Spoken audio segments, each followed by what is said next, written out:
Hey guys. Again, today I'm going to not edit this video as much as I can. It's going to be a pretty short one because I just wanted to do an update on the Megan Boswell case and what's going on. I got a new phone, so hopefully the video quality and sound quality is a little better. I got the new iPhone 11 Pro Max and I really like it, but I don't know where the camera is exactly. I think I see it, so I hope I'm looking at you, but if I'm not, if I'm looking a little off, it's because I haven't quite figured it out yet. um, it's not as clear like when I'm looking at my phone where the camera is, so I'm gonna try my best to make eye contact with you guys. I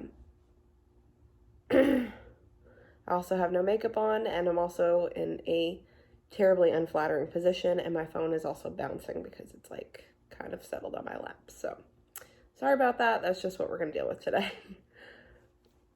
So the update on Megan Boswell. Sadly, and one of you guys commented on my last video and notified me that the little girl who was missing, Evelyn Boswell, it's believed that they found her body, which is absolutely heartbreaking, but unfortunately something I think a lot of people expected to happen at this point.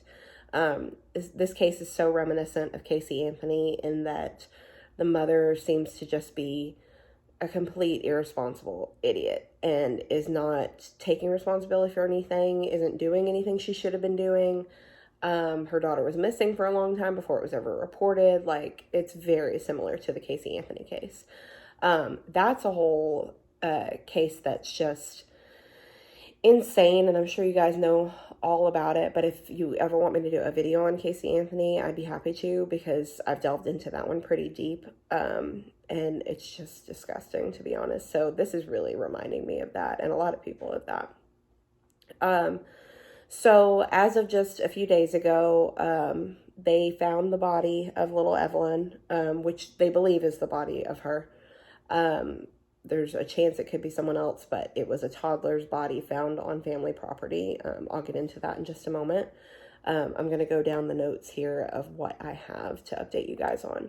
So Brad Sproles, who was a court-appointed attorney for Megan Boswell, claimed that he broke the news to her Friday night about them finding her body, her daughter's body.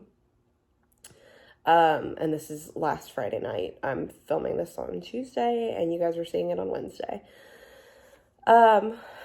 He was appointed by the Bristol General Sessions Court to represent Megan. Again, I'm reading these right off of news articles, because this isn't something that necessarily requires, like, research. There's no police reports out or anything yet, so I'm just reading what's being reported. Let's see. He said... He went to the press conference as a service to the court and to Megan. Following the press conference, he said he went over to Megan and made her aware of the news. He says that he expects to be appointed to Megan again when her case goes to criminal court on May 8th, which is pretty quick in my opinion, and I'm glad.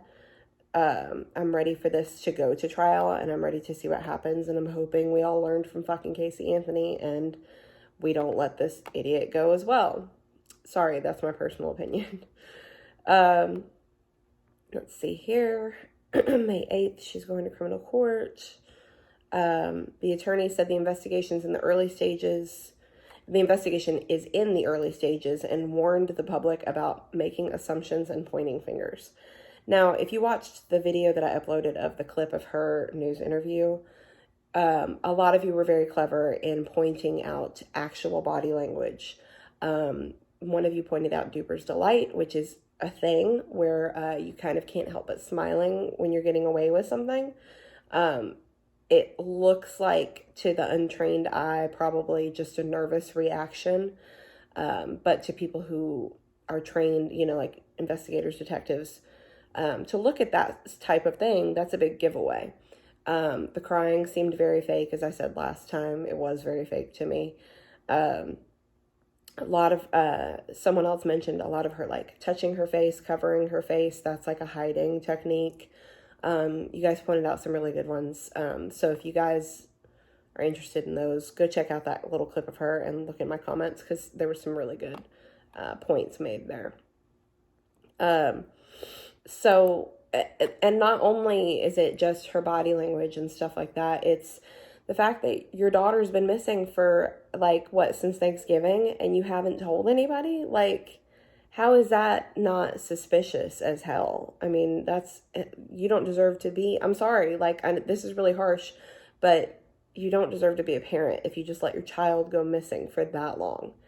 And like, the circumstances that she was stating was that the child was with her mother, who she obviously trusted the child to be with in the first place, but then she was scared something would happen to her if she reported her missing. Like, that's, none of that makes sense. That just doesn't line up. You either left your child with someone who you didn't trust them with, which is bad parenting, and then you got scared when that person wouldn't return your child, which is your story, or you left your child with someone you trust them with, and that person isn't bringing your child back for some reason. You call the police. You trust that that person's not going to hurt your child, but they have your child and they're not returning it.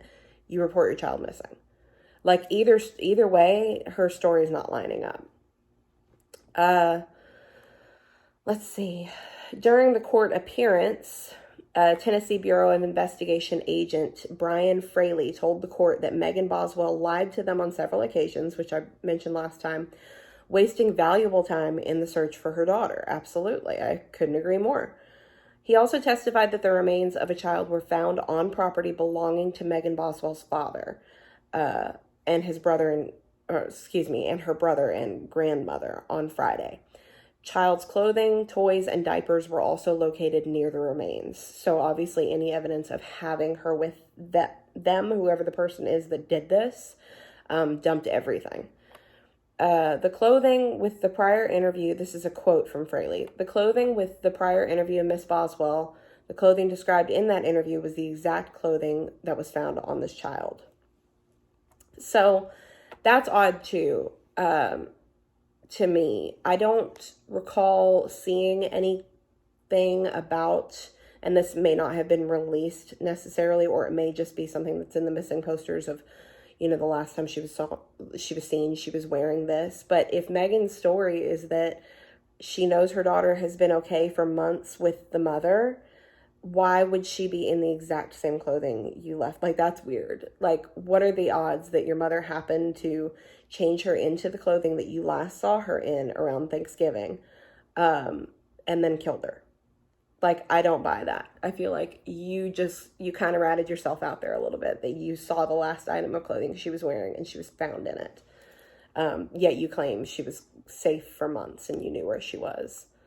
As of Monday mornings, authorities have not confirmed that the remains belong to Evelyn. Again, there's a chance it could be somebody else, but it's on family property and it's a toddler about the same age, a female toddler.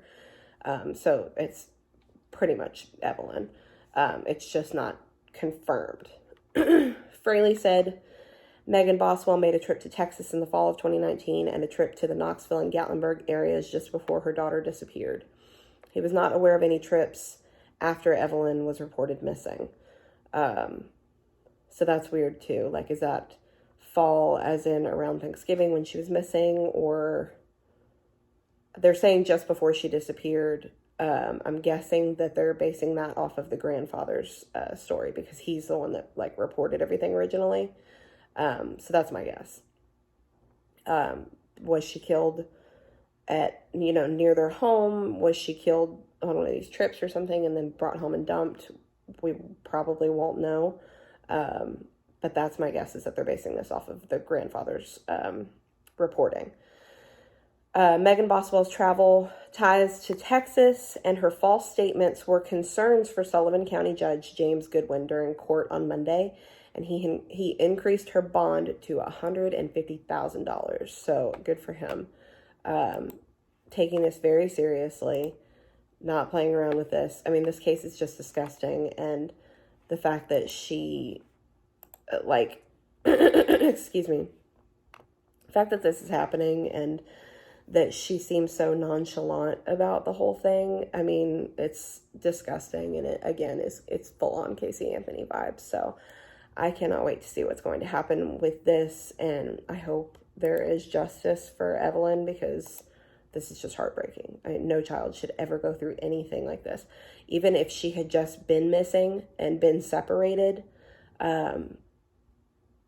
obviously this woman doesn't seem like the greatest mother in the world, but to have your child just to hand them off to someone for that long, and that child have to go through such a shift with what seemingly no warning and everything. Children shouldn't even have to go through that, let alone what this poor girl probably went through. I mean, it's disgusting and hard to even think about. So definitely thinking of the child's family in this time, all of those around Evelyn who loved Evelyn and who are affected by this. Absolutely heartbreaking. I hope they get justice. So that's all I have for you guys this week. I hope you enjoyed. If you did like this video, please hit the thumbs up button below. If you have any suggestions for true crime videos, or any videos, leave those in the comments below. If you want to see more videos, hit the subscribe button. I upload new videos every Wednesday. And other than that, I will see you guys next week.